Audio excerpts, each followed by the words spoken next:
Bonjour, je pense que ce micro, il est très bien. En général, quand je parle de la BD audio, que ce soit à des amis ou des professionnels du livre, les gens me font des gros yeux parce qu'ils ne comprennent pas comment on passe du format visuel à un format uniquement audio. Et pourtant, il y a déjà beaucoup de titres qui ont été adaptés au format audio, principalement des classiques. Donc Astérix qui a été adapté pour la première fois en 2019 par Audiolib, qui est une maison d'édition qui appartient au groupe Hachette. Et j'avais travaillé sur les premières adaptations. Lucky Luke qui vient de sortir au format audio par Cascade, donc groupe Média Participation, mais Radio France aussi, depuis plus de 10 ans, qui adapte Tintin. Bayard avec le fameux Anatole, et plus récemment Les Légendaires qui sont sortis au cinéma et sont sortis au format BD audio, ou encore du manga par Milan. Avant de vous expliquer vraiment comment on adapte une BD au format audio, je vais vous présenter rapidement le marché du livre audio, la différence entre un livre audio, une fiction sonore et les différents types de formats qui permettent d'écouter ces histoires pour que vous sachiez un petit peu où on met les pieds. Comme le disait Marie-Laurence, le livre audio est en pleine croissance depuis plusieurs années. Le confinement a quand même donné un vrai coup de boost en France et aujourd'hui, d'après une étude 2025, 32% des Français ont déjà écouté un livre audio. Alors, ils ont pu en écouter qu'un seul, d'autres en écoutent tous les mois. C'est assez variable, mais c'est en croissance. Ce qu'il faut savoir, c'est qu'il n'existe pas de données vraiment publiques fiables sur le livre audio, puisque les grands acteurs type Audible, qui appartient à Amazon, ou Spotify, ne publient pas leurs chiffres. Donc, on est sur des estimations. Et aujourd'hui, on pense que le marché du livre audio représente entre 2 et 4% du marché du livre en France, pour à peu près 80 millions d'euros de CA. Sans surprise, les États-Unis sont bien devant au niveau de l'usage du livre audio, avec 51% des Américains qui ont déjà écouté un livre audio. Et chiffre plus intéressant, aujourd'hui, le marché du livre audio aux États-Unis est supérieur au marché du livre numérique. Il y a une stagnation côté livre numérique, une croissance côté livre audio.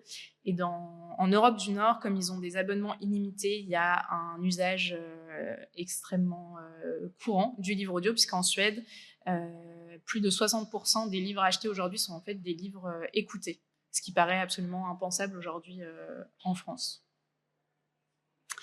Je pense que la première chose qui est importante de distinguer, c'est le livre audio, c'est pas de la fiction sonore. On va dire que le livre audio, en tout cas jusqu'à aujourd'hui, il y a eu une définition assez stricte. C'est une lecture intégrale d'un texte qui a déjà été publié par un comédien ou plusieurs comédiens. Mais par exemple, pour un roman de 800 pages, il peut y avoir qu'un seul narrateur. Aujourd'hui, Le Seigneur des Anneaux est lu par Thierry Janssen, 20 heures pour le premier tome, 20 heures le deuxième et 20 heures le troisième. Si éventuellement c'est une lecture abrégée, par exemple, il existe des éditions jeunesse abrégées des Misérables, c'est évidemment précisé. Et on n'a pas d'habillage sonore, à part des petits effets de téléphone éventuellement pour des polars. Souvent pas de musique, ou alors seulement en introduction et au début des chapitres ou au début des parties, mais c'est souvent une musique qui est posée avant la voix. Il y a quelque chose d'assez épuré. La fiction sonore, au contraire, la fiction sonore, l'idée c'est de vous immerger complètement dans l'histoire. Il va y avoir un habillage sonore en continu ou quasi en continu, avec des bruitages et une musique originale. La fiction sonore, ça existe depuis très très longtemps, puisque le premier feuilleton radiophonique, vraiment la première pièce radiophonique date de 1924. Ce qu'il faut savoir, c'est que la fiction sonore, soit le texte est vraiment écrit pour, par exemple, Radio France fait écrire beaucoup de textes pour des fictions sonores, mais ça peut être aussi l'adaptation d'un texte. Par exemple, là, ils ont fait Le Comte de Monte Cristo. Évidemment, c'est pas l'intégralité du texte qui est écrit. Il y a des couples, pardon. Ça peut être appelé. Après, il y a plein d'appellations différentes aujourd'hui. Par exemple, sur Audible, ils vont plutôt parler d'audiodrama. Ils ont fait 1984 en audiodrama. Ils ont fait Orgueil et Préjugés. Et par exemple, Orgueil et Préjugés, si vous écoutez le livre audio, il dure entre 11h et 12h. Si vous écoutez la version Audible Original, qui est donc un audiodrama, c'est 4h30. Ils ont fait réécrire le texte par, je ne sais plus si un ou une scénariste du milieu de l'audiovisuel. Il y a plusieurs comédiens, musique originale, bruitage, enfin c'est presque du cinéma, mais sans l'image. Aujourd'hui, il y a une porosité des frontières entre livre audio et fiction sonore, parce qu'il y a des livres audio de plus en plus immersifs, par exemple le dernier, Delphine de Vigan. Il y a plusieurs comédiens, on écoute des messages vocaux, on écoute des enregistrements, et il y a un bruitage pour signifier ces moments. Alors que je pense que s'ils avaient enregistré ce texte il y a 10 ans, on aurait juste une lecture avec au maximum 2 comédiens, mais pas plus. Mais bon, je trouve que c'est quand même important de savoir faire la distinction. Et je vais vous faire écouter rapidement 2 extraits pour que justement vous puissiez entendre la différence. Donc le premier, c'est vraiment un livre audio, c'est Le silence et la colère de Pierre Lemaitre, qui est lu par l'auteur, qui est d'ailleurs un très bon lecteur. Ça a été enregistré par Audiolib en 2023 et on est vraiment sur de la voix seule et il incarne l'intégralité de son roman. 15 jours plus tôt, Denisov évoquait Mademoiselle Blanche, une secrétaire qui passait pour l'une des plus sexy de la rédaction. Elle ferait mieux de se laver, avait lâché Hélène. Denisov s'était arrêté dans son geste, ébahi. Bah oui, elle pourrait se brosser les dents et faire une toilette complète un peu plus souvent, mais bon. Elle confirmait simplement une observation générale qui concernait toutes les femmes, l'hygiène n'était pas leur préoccupation dominante. « Tu es sûr ?» avait demandé Denisov. « Oh, bah oui, certaine. » Elle avait des amis qui ne changeaient de sous-vêtements qu'une fois la semaine ou ne lavaient leur gaine que tous les mois. Ce qui n'était pour Hélène qu'une constatation navrante devint aussitôt pour Denisov la perspective d'un reportage exaltant. En moins d'1 quart d'heure, il lui avait ouvert un crédit pour l'emploi pendant 1 semaine de 5 filles chargées d'un questionnaire, 20 chacune, 100 femmes à qui on poserait les mêmes questions, mais sans éveiller leur méfiance. Tu prends le prétexte d'une enquête sur les produits d'hygiène, tu trouveras bien quelque chose, et tu veilles à ce qu'il y ait de tout. Ouvrière, femme au foyer, institutrice, profession libérale, tout le monde doit se sentir concerné. Il incarne absolument la narration, tous les personnages. Et maintenant, je vais vous faire écouter un extrait du Lotus bleu de Tintin, qui a été produit par France Culture en 2016. Alors, c'est vraiment une super production, parce qu'ils ont travaillé avec l'Orchestre national de France, les comédiens de la Comédie Française. Et je vais vous lâcher vraiment dans le premier épisode, si certains l'ont relu récemment, il y a au début Tintin est avec le Maharaja et il y a un fakir qui fait des démonstrations. Vous allez voir que les personnages prennent en charge un petit peu la description de la scène et de ce qui se passe. Déjà traversé beaucoup de situations périlleuses, mais vous êtes très courageux. Oh. Oh. Quoi? Qu'est-ce qu'il y a? Je vois un homme redoutable pour vous. Vous le croyez mort, mais il prépare sa vengeance. Soyez sur vos gardes. Je vois aussi un fakir, la honte de notre corporation, acharné à votre perte. Il est près de vous, très près de vous. Il vous épie. Il possède une arme terrible contre la... Plus loin, là, c'était la lecture de la main, mais hop. Dans cette position. Voilà. Il est extraordinaire. N'est-ce pas? Et maintenant, si les seigneurs me le permettent, je vais leur prédire l'avenir. Très bien, fait. Comment? Pour rappeler la présence de Milou, on a le petit bruitage du chien en fond sonore, et donc par moment il va être un peu plus agressif parce qu'il sent pas la personne qui arrive vers Tintin. Mais Milou a aussi sa voix. Enfin, parce qu'il y a des passages dans la BD où Milou parle à Tintin. Bon, bah, c'est un humain qui parle à Tintin dans ce feuilleton radiophonique. Si, il y a un narrateur au tout début. Ça dépend des moments, en fait. Si je vous remets le début... Premier épisode.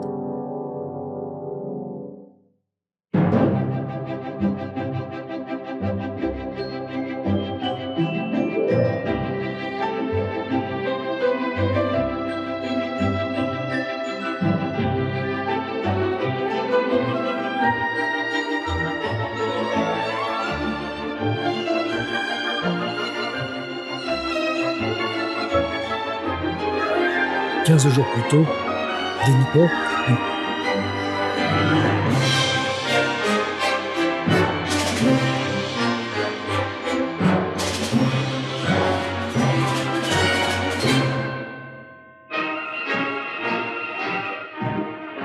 On se souvient de la lutte sans merci que le jeune reporter Tintin avait engagée contre une puissante bande internationale de trafiquants de stupéfiants. Nos auditeurs n'ont certes pas oublié que le jeune globetrotter avait réussi, après de multiples aventures, à faire mettre sous les verrous les principaux affiliés de la bande. à l'exception de leur chef qui, à la suite d'une chute dans un précipice, avait trouvé la mort. Rappelons à cet effet le début de la BD, il y a une case assez narrative. Après, ça peut être un choix artistique de rajouter plus ou moins on peut dire de voix off, de voix de narration pour se substituer au support visuel. Si, par moment, si. Si, ça vraiment, ça alterne entre cette voix de narration qu'on pourrait appeler une voix off et un échange direct entre les personnages. Et en fait, c'est vraiment la nappe sonore faite de bruitage et de musique qui permet de passer de l'un à l'autre. D'ailleurs, s'il y avait aucune narration, je pense que ce serait assez difficile de rendre l'intégralité de la BD. On le verra plus en détail après avec Astérix. Oui, voilà, c'est ça. On ne sait pas forcément, par exemple pour Astérix, qui sont arrivés dans la forêt ou des choses comme ça. Vous avez on va le faire. On a une partie un peu théorique et après on fait Astérix à fond.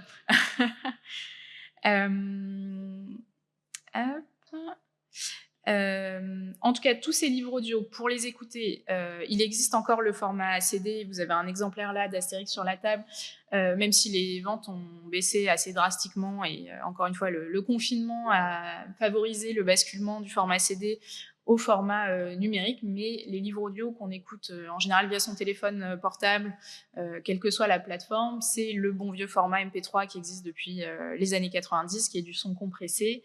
Et pour certaines plateformes comme Audible, il y a même des formats propriétaires, c'est-à-dire que les pistes MP3 sont recompressées dans le format d'Audible, tout comme Amazon a son propre format pour le e-book, pour Kindle. Mais bon, ça, en général, les gens ne se rendent pas forcément compte.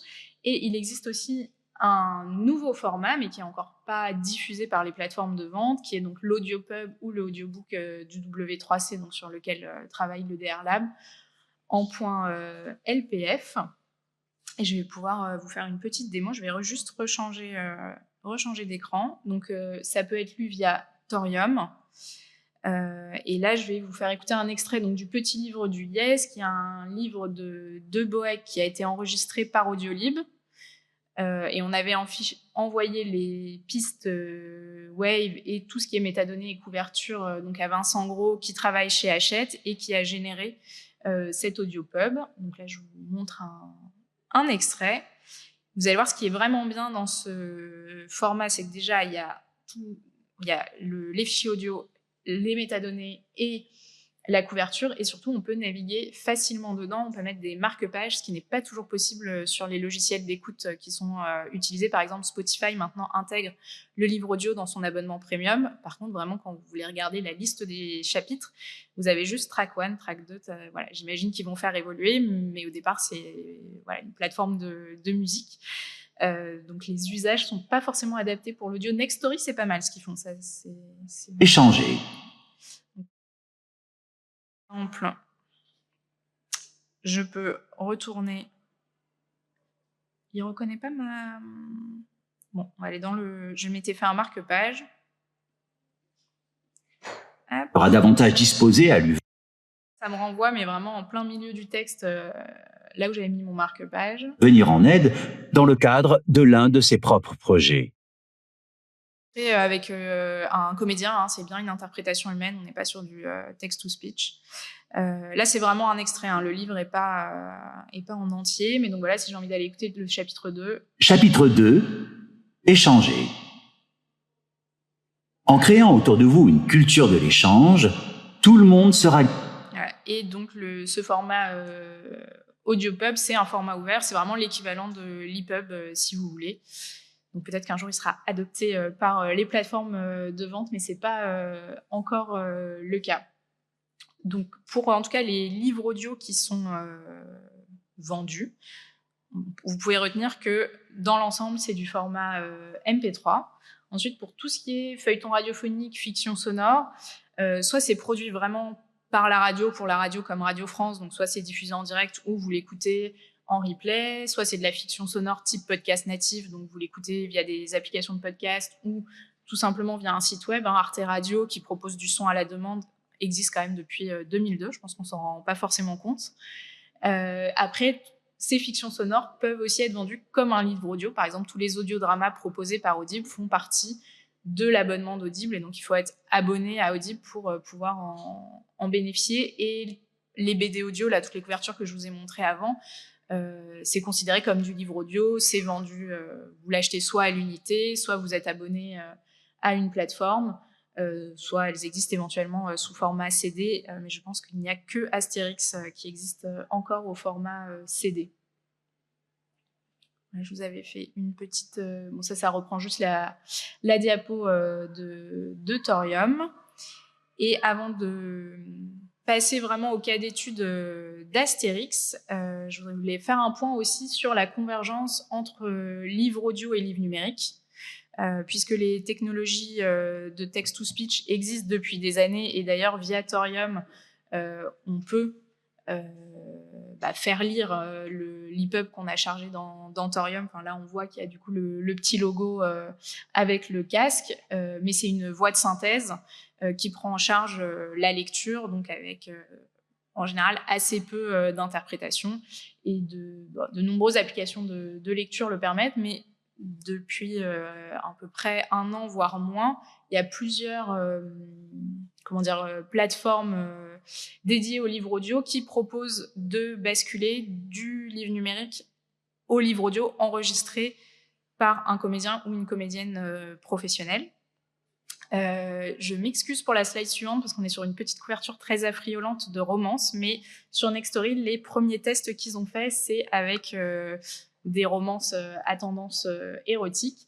Mais c'est donc, ils proposent sur quelques ouvrages de basculer vraiment du livre numérique au livre audio. Et ce qui est assez impressionnant, c'est que, par exemple, quand on passe du livre audio au livre numérique, ça nous surligne même la dernière phrase qui a été lue par le comédien ou la comédienne. La chaîne de droit est respectée parce que dans l'abonnement Nextory, vous avez accès à, je ne sais plus si 12 ou 15 heures de livres audio par mois, et à des livres numériques et des magazines. Donc, en fait, si le livre existe au format numérique et au format audio et que l'éditeur est d'accord, vous pouvez avoir accès à cet outil qui est pour l'instant testé en bêta. Mais ils sont absolument pas les seuls à proposer ça, puisque en langue anglaise, Spotify vient de lancer le Page Match, où alors là, ils demandent à l'utilisateur d'aller scanner soit leur livre papier, soit leur livre numérique, et si le livre existe en livre audio, donc enregistré de manière professionnelle, ça les envoie directement au bon endroit dans le livre audio.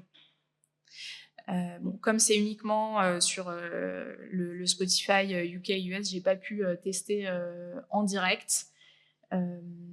Je me rends pas compte à quel point les gens vont s'amuser à scanner leur livre numérique ou leur livre papier, mais on verra ça dans quelques mois. Et là, encore une fois, la chaîne de droit est respectée, puisque pour avoir accès au livre audio via Spotify, il faut être abonné en premium.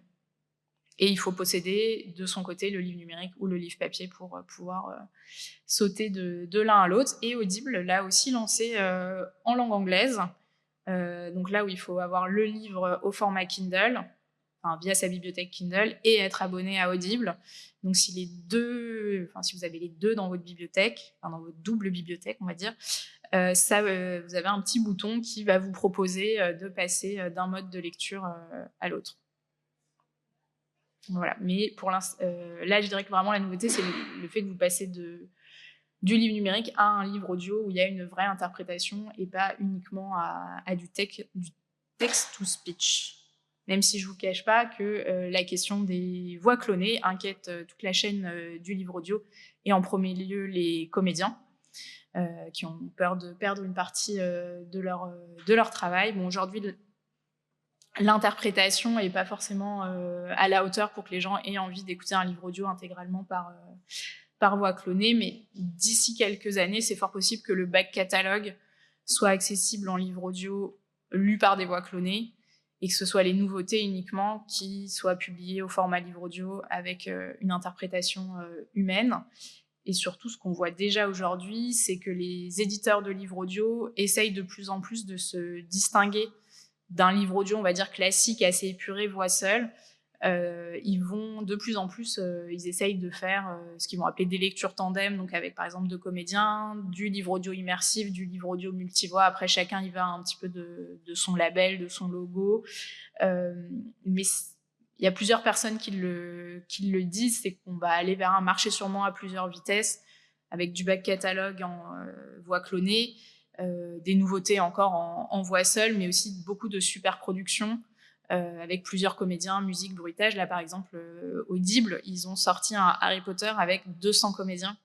Ils sont en train d'enregistrer les 7 tomes, et par exemple, l'enfant qui qui incarne Harry Potter dans les premiers tomes n'est pas l'ado qui incarne Harry Potter à partir du tome 4.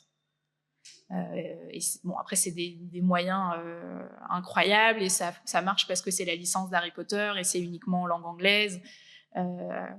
Et ce n'est accessible que via Audible. Ce n'est pas disponible sur d'autres plateformes. Donc, c'est aussi un produit d'appel pour eux qui peut donner envie aux gens de s'abonner à Audible et pas à Nextory ou à Spotify, parce que s'ils veulent écouter le full cast Harry Potter, il faut s'abonner à Audible.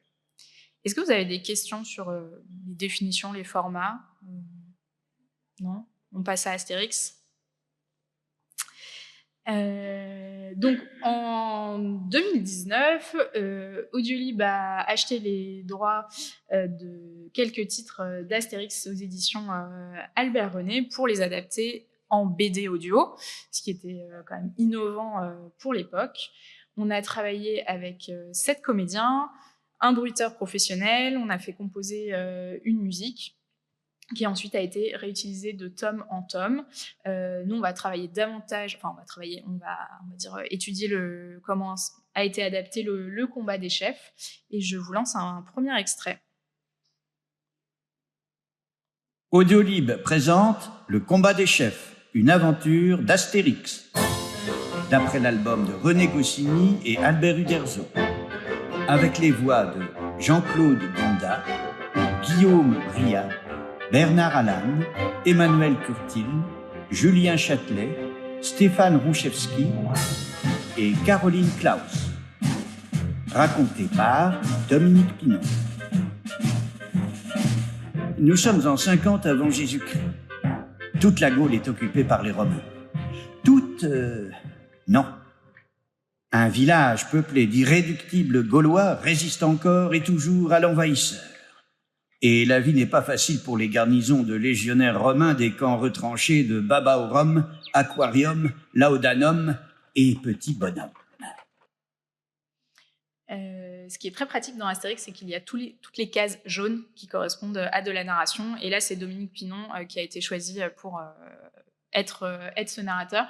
À savoir, l'écoute est bien meilleure au casque. Enfin, dans l'ensemble, tout ce qui est fiction sonore, ça rend moins bien sur enceinte. Il vaut mieux avoir un casque, c'est même encore mieux que des écouteurs, mais au moins des écouteurs. Les premières questions à se poser quand on veut enregistrer une... Audiolib présente... Évidemment, une BD au format audio, c'est se demander qui détient les droits, parce que les droits audio, si vous voulez, c'est comme des droits poche ou des droits de traduction, c'est des droits secondaires. Donc, soit vous êtes déjà éditeur de BD, et donc vous avez dans votre contrat d'édition l'intégration des droits audio, donc parfait. Soit vous êtes une marque d'édition spécialisée dans le livre audio comme Audiolib, et donc vous allez acheter les droits audio en langue française à Albert René. Et la deuxième chose à mettre au point, c'est quelles seront les validations. Est-ce que les éditions Albert René voudront valider les adaptations de la BD audio? Est-ce que les ayants droit, peut-être de Uderzo ou de Goscinny, voudront valider les adaptations, ou est-ce qu'ils laissent la marque spécialisée en audio libre? Si vous voulez, c'est un peu les mêmes questionnements que vous pourriez avoir pour une adaptation audiovisuelle sous forme de film. En tout cas, pour Astérix, toute modification de texte a été validée par les éditions Albert René, et ils ont expressément demandé à ce qu'il y ait le moins d'ajouts possible. Donc après, c'était un vrai défi, c'est si on rajoute pas de texte, est-ce qu'on peut faire passer les informations par le bruitage? Par exemple, on va avoir les petits oiseaux qui chantent si on est en extérieur, ou est-ce que la musique va apporter quelque chose au niveau de la tonalité de la scène? Ce qui est moins validé, c'est tout ce qui va être jeu des comédiens, tout ce qui est interjection, etc. C'est aussi des choses qu'on va beaucoup ajouter en studio. Ensuite, pour adapter votre BD au format audio, vous allez avoir besoin de constituer une véritable équipe. évidemment quelqu'un qui va être, si vous voulez, l'éditeur ou le chargé de production qui va suivre vraiment l'intégralité du projet. Vous pouvez faire appel à un adaptateur spécialisé, mais c'est pas forcément une obligation. Donc, soit quelqu'un qui vient carrément du milieu de l'audiovisuel, soit quelqu'un qui vient du milieu justement de la fiction sonore. Par exemple, les réalisateurs sonores qui travaillent pour Radio France. Ou vous décidez de faire ça en interne parce que vous écoutez énormément de fiction sonore et vous vous sentez capable. Ensuite, vous allez choisir un studio. Il faut quand même un studio qui ait un bon carnet d'adresses de comédiens parce que vous allez avoir besoin de plusieurs comédiens et comédiennes. Idéalement, un studio qui a déjà travaillé sur ce type de production où vous avez de la voix, du bruitage et de la musique et où le rythme est super important parce que vous travaillez vraiment seconde par seconde. Et éventuellement aussi un studio qui a des cabines suffisamment grandes si vous voulez enregistrer avec plusieurs comédiens en même temps. Parce qu'il y a plusieurs manières de faire. Vous pouvez soit enregistrer tous les comédiens séparément, soit ce qui peut être assez sympathique mais aussi plus vivant, c'est vous mettez les 2 ou 3 comédiens ensemble pour les scènes principales et vous les faites donc lire leur texte mais aussi interagir en direct. En général, pour ce genre de projet, c'est bien d'avoir un directeur ou une directrice artistique qui suit l'intégralité des enregistrements, qui vérifie la cohérence, qui reprend aussi les interprétations avec les comédiens et les comédiennes. Par exemple, pour Astérix, c'était quand même la première fois qu'Audiolib sortait du livre audio classique Univoix, et donc un directeur artistique qui avait déjà fait de la fiction sonore avait été recruté pour ce projet. Vous allez travailler avec un bruiteur ou une bruiteuse, idéalement, comme ça vous avez des bruitages originaux, sinon vous pouvez faire appel à des banques de bruitage. Et j'ai une vidéo après. Pour Astérix, il y a un bruiteur qui a passé une journée entière à enregistrer des sons, quelqu'un qui vient du cinéma. Pour la potion magique, il avait amené une bassine en fer, il n'a pas aimé le son de l'eau qui coule dans la bassine en fer, donc finalement la bassine en plastique produisait un meilleur son, même si ça correspond pas du tout à, on va dire, la réalité de la BD au niveau sonore, le glouglou rendait mieux. Et puis en général un compositeur pour la musique, et aussi par exemple si vous avez jamais demandé de brief musical, c'est là où le directeur artistique aussi peut vous être utile. Parce que bon, juste dire, voilà, bonjour, je voudrais une musique pour Astérix, je voudrais une musique pour Lucky Luke, c'est un petit peu vague. Donc une fois que vous avez rassemblé votre équipe, et parfois tout simplement en choisissant un studio, c'est le studio qui va vous indiquer le directeur artistique, le bruiteur, des compositeurs qui peut avoir plus de connaissances que vous dans le domaine. Vous allez vous demander combien de comédiens il faut prendre. Donc, première chose à faire, c'est lister les personnages et distinguer personnages principaux et personnages secondaires. Pour Astérix, il y a des voix officielles, puisqu'il y a déjà des dessins animés, le parc Astérix, etc. Mais sinon, vous êtes libre. Et ensuite, ce que je veux dire, oui, pour les personnages secondaires, un comédien ou une comédienne peut incarner plusieurs personnages. Parce que, par exemple, quand il y a 3 répliques pour un sanglier, ou 2 répliques de quelqu'un à Lutèce que Astérix et Obélix vont croiser et à qui ils vont demander leur chemin, c'est pas la peine de prendre un comédien pour la personnalité, c'est un comédien pour le sanglier, et y compris les voix officielles. Par exemple, comme Jean-Claude Donda, il peut refaire une voix de légionnaire, puisque les comédiens ont quand même la capacité de modifier leur voix, leur débit. Et du coup, après, vous faites un petit peu un petit récap. Là, ça a été tout simplement fait sur Excel. Et bon, après Astérix, il y a très peu de personnages féminins, donc il y a une seule comédienne pour les personnages féminins. Et bon, Cédric, c'était justement le directeur artistique qui nous a fait les 3 petites répliques du sanglier. Il était ravi, et je vais vous montrer un extrait de l'enregistrement, justement. C'était une vidéo promotionnelle qui avait été tournée pour le premier Astérix, mais comme ça, vous verrez les voix officielles. Ah, mais non, vous n'êtes pas là. Attendez.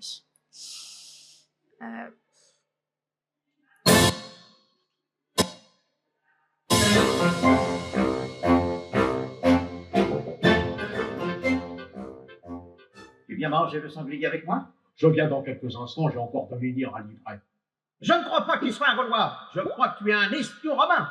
Il s'enfuit. Attrapez-le. Les Romains n'ont pas les yeux en face des trous. Aïe! Oh! tu m'as fait sursauter. Je me suis copé avec ma serpe. Je peux en avance. Non, Obélix, non, et tu le sais bien. Tu es tombé dans la marmite étant bébé. Les effets de la potion sont permanents chez toi. En boire encore serait dangereux. Par Pénélos, ce n'est pas juste. Ah, merci, oh druide. Oh là, moi je t'ai dit de ne pas me serrer la main après avoir pris la potion. Oh, c'est vrai, je ne reconnais pas ma force.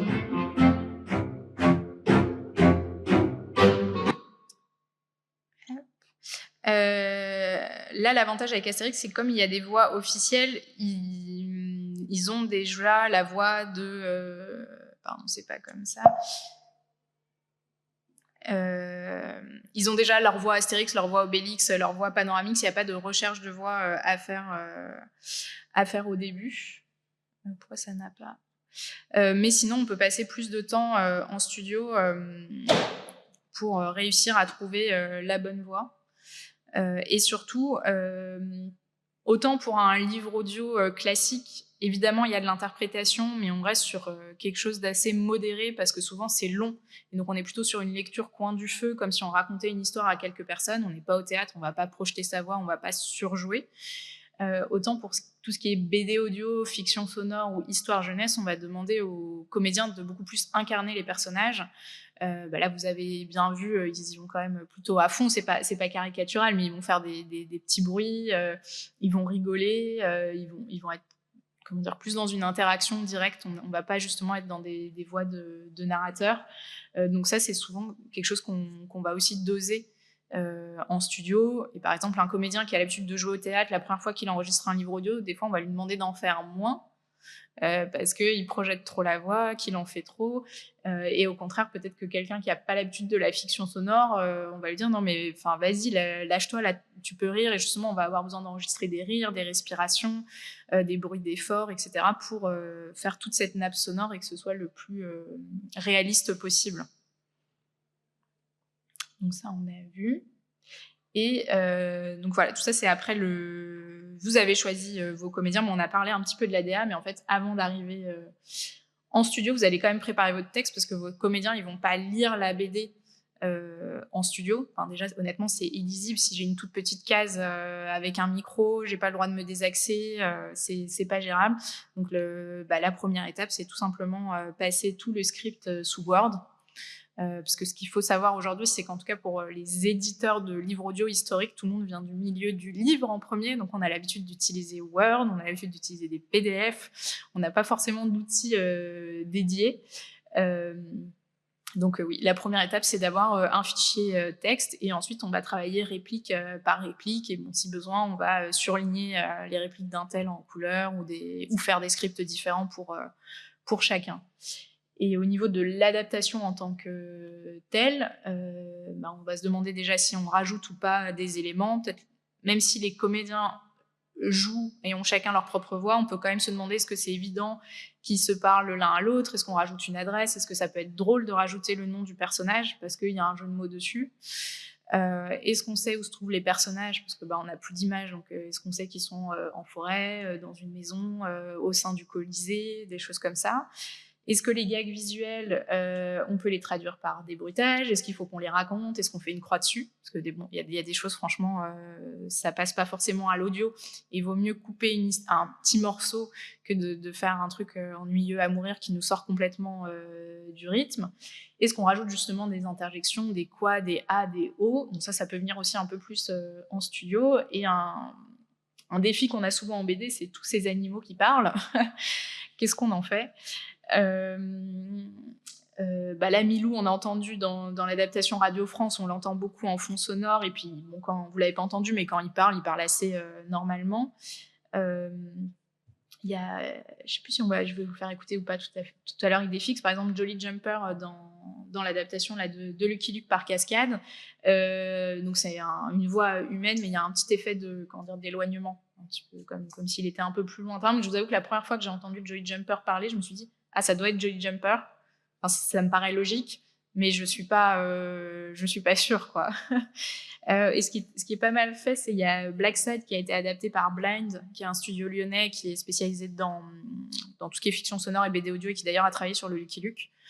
Donc Black Sad, quand vous démarrez la version audio, il y a une super belle musique de jazz, ça vous met dans l'ambiance, et après il y a l'échange entre Black Sad et l'autre.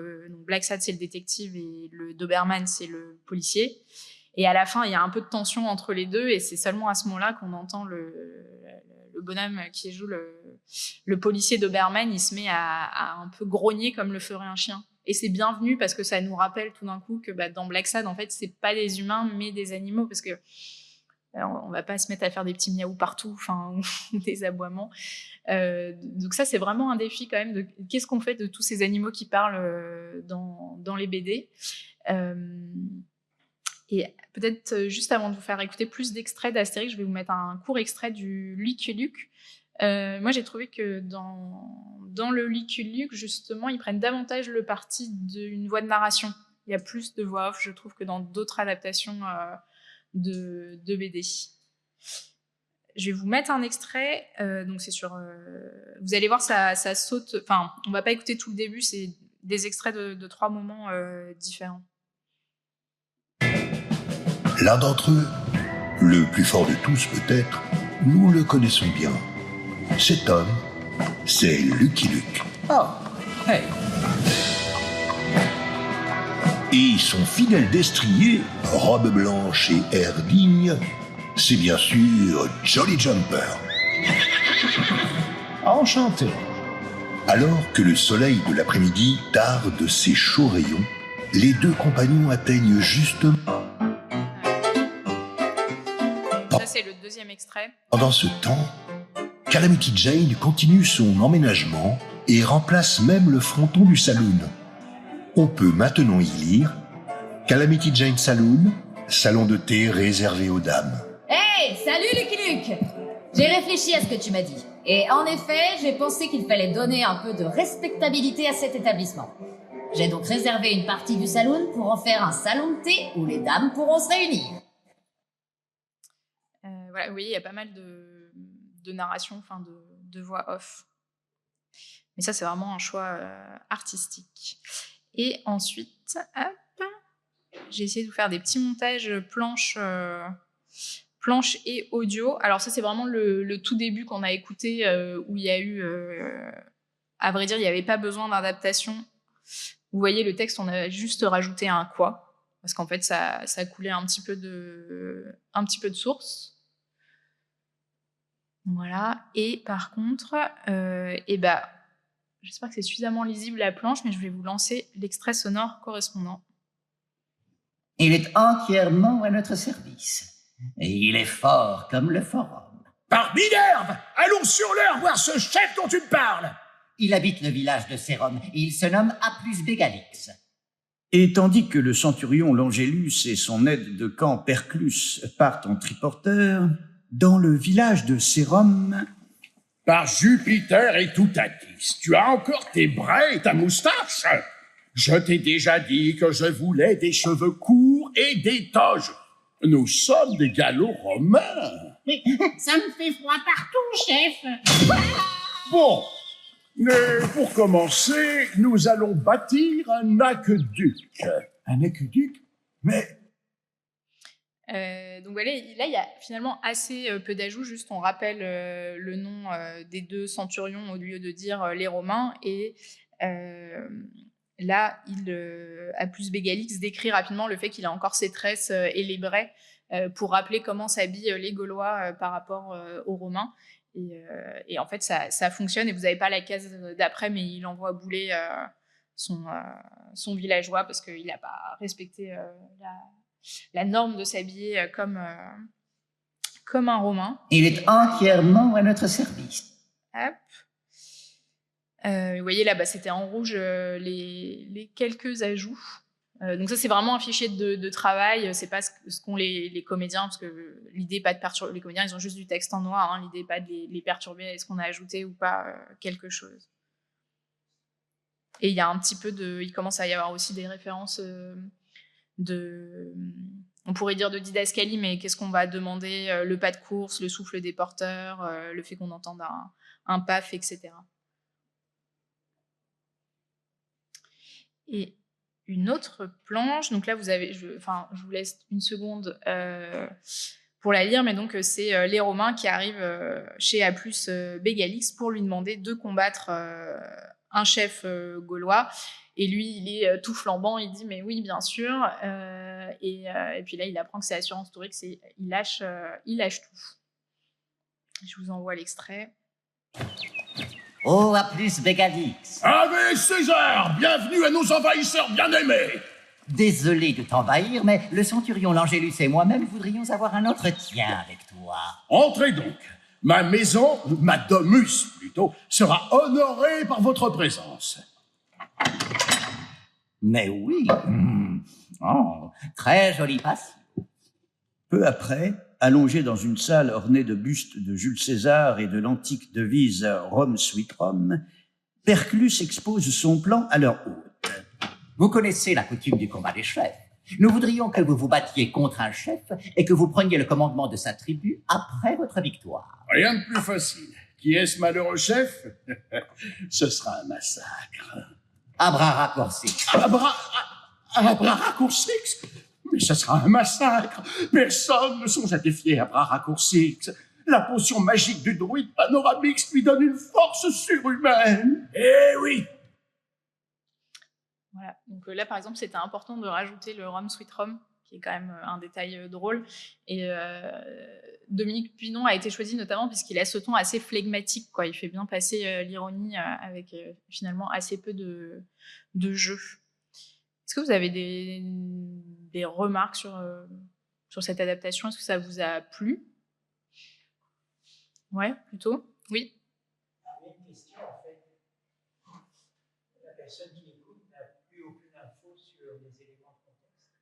Ah, il n'y a pas d'image. Vous avez... Enfin, là, du coup, je vous fais les deux en côte à côte, mais non, l'idée, c'est on lance et on est dans la rue, on est chez soi, sans support.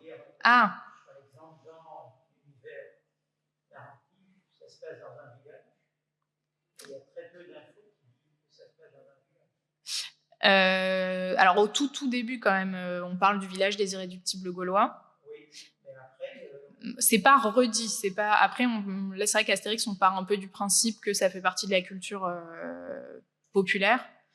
Mais il y avait aussi cette demande d'Albert René d'ajouter le moins de texte possible. Parfois, on arrive à des situations où il n'y a pas assez d'infos. Ouais, bah, après, là, on écoute... Oui, pour la personne qui écoute, quand on se plonge vraiment dedans, c'est quand même plus, comment dire, c'est plus simple que quand on écoute des petits bouts. Il y a dans l'ensemble des bons retours, même si je me souviens d'un ingénieur du son qui nous avait dit « Ah, mais c'est pas assez waouh comme production ». Mais bon, on a eu des retours d'enfants qui écoutent ça, bon, qui n'avaient pas du tout l'âge de lire une BD. Après, ils se laissent un petit peu porter par le rythme et l'histoire, même si c'est pas une fidélité parfaite. Et on est très très loin des descriptions d'images pour l'accessibilité. Et d'ailleurs, le livre audio ne fait pas partie de la directive européenne sur l'accessibilité. Et toutes ces productions, que ce soit Audible, Cascade ou Audiolib, on est sur des maisons d'édition ou des studios de production privés qui sont là pour vendre des produits. Ils sont pas, non, mais je veux dire, ils sont pas là pour créer une version forcément accessible, même si bien sûr des personnes malvoyantes peuvent avoir accès à Astérix via cette BD audio. Mais il faut accepter que c'est pas... On s'éloigne un peu. Pas mal des familles avec enfants qui font et surtout il y a par exemple il y a une boîte à histoire qui s'appelle Toonies sur laquelle on pose une figurine et ça déclenche l'histoire. Ça a été la première boîte à histoire à diffuser ces Astérix et ce qui était bien il y a quelques années, mais là vraiment les ventes d'Astérix ont progressé aussi avec les nouveaux types d'abonnements, parce que si vous voulez un album ça dure 40 minutes. Donc, et il y a des coffrets numériques après avec 2 albums, mais si votre abonnement c'est un livre audio par mois et que votre livre audio c'est 2 albums qui durent 1h40 et que vous êtes gros consommateur de livres audio, ça n'a pas d'intérêt. Vous allez plutôt choisir un livre audio qui dure 12 heures ou qui dure 20 heures. comme depuis 2023-2024, il y a des abonnements qui proposent ce qu'on appelle un abonnement créditant, c'est-à-dire 12 heures d'écoute par mois ou 15 heures d'écoute par mois. Vous pouvez écouter un album d'Astérix seul ou avec votre enfant. Ça vous prend 40 minutes et après, vous allez écouter, je sais pas, le dernier Amélie Nothomb. Ça va vous prendre 2h30 et il vous reste encore du temps d'écoute. Donc, c'est vrai que ces nouveaux abonnements ont aussi favorisé les titres courts. Mais sinon, ça avait été pensé un peu de 7 à 77 ans, enfin, un peu comme on imagine sont les lecteurs d'Astérix. Et c'est vraiment un gros plus, les boîtes à histoire. Enfin, ça permet une diffusion plus large. Est-ce qu'il y a d'autres questions ou remarques sur Astérix en particulier? Non. Sur les extraits, c'est vrai que la transposition BD en récit sonore, ça fonctionne assez bien. Mais je pense que le plus grand défi, c'est vraiment de transcrire les informations visuelles, de les faire passer de toute manière, soit dans le dialogue, soit dans la description, ou alors de les Oui, c'est pour ça que c'est vraiment un travail d'équipe entre la personne qui adapte le texte, le directeur artistique et souvent après l'ingénieur de son qui travaille avec le bruiteur. D'ailleurs, je vais vous montrer la vidéo du bruiteur. Et ensuite, quand on reçoit même si on a donné des indications, quand on reçoit la V1, souvent on va dire là, la transition était un petit peu rapide, ou au contraire, est-ce que tu peux nous ajouter des bruits de pas? On comprend pas vraiment qu'il arrive en courant et on ajuste au maximum. Oh, à plus, Bégal. Voilà. Oui, alors l'autre possibilité pour le script, mais c'est pas très confortable, c'est carrément tout mettre sur du Excel et faire un code couleur selon les personnages. Enfin, moi, ça m'a déjà été demandé pour des boîtes à histoire, et on a tout ce qui est SFX, donc bruitage sur une colonne. Mais honnêtement, c'est assez laborieux de travailler sur Excel. Et je vais vous montrer le boulot du bruiteur, c'est assez parlant.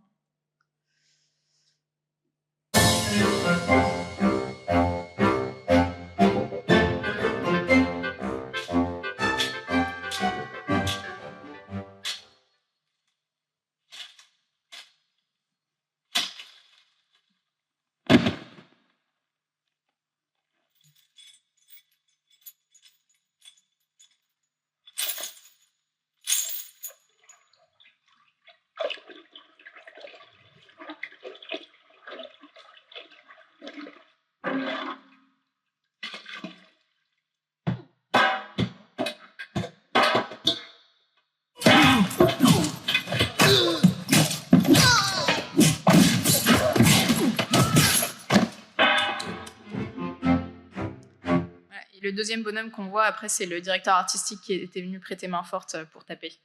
Mais au bout d'1 heure, il n'y avait plus de place dans le studio, même s'il était assez grand, tellement il y avait de matos de sortie. En fait, le bruiteur arrive avec une camionnette qui gare proche du studio, il sort ce qui lui est nécessaire, et en général, au bout d'une demi-heure, il fait « Non, en fait, je vais avoir besoin de ça, et il ramène plein de trucs, et après, c'est un foutoir absolu. Et le bruiteur, évidemment, avait reçu les BD et s'était fait une liste de bruitages qu'il voulait enregistrer.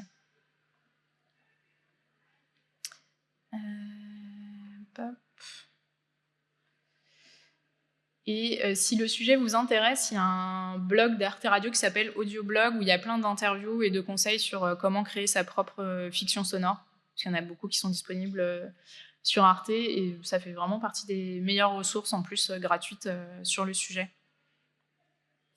Et pour l'avantage d'adapter une BD qui existe sous forme de série comme Astérix ou Lucky Luke, c'est que la première fois, ça va être assez compliqué et long à mettre en place, mais après, on a sa musique, sa banque de bruitage, ses comédiens, donc on arrive un peu plus dans un effet de sérialité.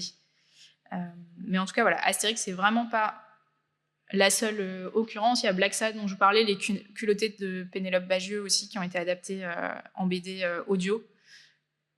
Il y a... Ah, c'est plus en... Oui, pardon. Ah oui, c'est à force de changer...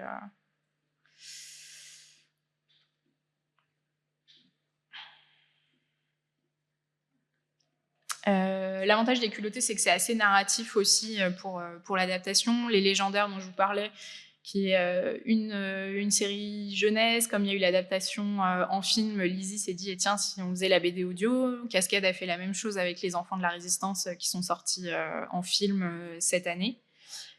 Et vous avez aussi... après, si vous voulez, c'est un peu... Comment dire, l'édition aime bien transposer une même histoire sous plein de formats. Donc, par exemple, le Bureau des Affaires Occultes, au départ, c'est une série de romans d'Éric Foissier qui a eu beaucoup de succès chez Albin Michel, qui a été adapté par Lizzie, qui est la marque audio d'Editis. Ça a eu beaucoup de succès en livre audio.